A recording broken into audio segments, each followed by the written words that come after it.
আজকের এই ব্লগের ব্যাকগ্রাউন্ডে আমার সত্যি কোনো রকম কোনো ভয়েস দেওয়ার নেই। মানে আমার ইচ্ছা করছে না। তোমরা রিয়েল ভয়েসটা শোনো, তাহলেই বুঝতে পারবে।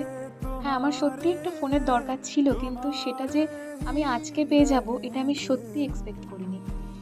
আর কি বলবো, মানে একটা মানুষ এতটা ভালোবাসতে পারে আমাকে সেটা আমি সত্যি জানতাম, কিন্তু এতটা পরিমাণে আমি জানি না। আমার কিছুই আজকে বলার নেই, তোমরা রিয়েল ভয়েসটাই শোনো আজকে। পাইনি ফোন, এর মধ্যে ফোন নেই। কি আছে এর মধ্যে? দেখ ক্যাডবেরি আছে। এটার মধ্যে ক্যাডবেরি আছে? ক্যাডবেরির দোকান থেকে আমাকে এই ফোন এই কিছুটা দিল। এই তো এটার মধ্যে।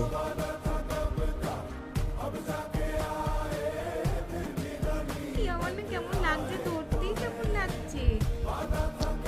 পছন্দ হয়েছে কালারটা?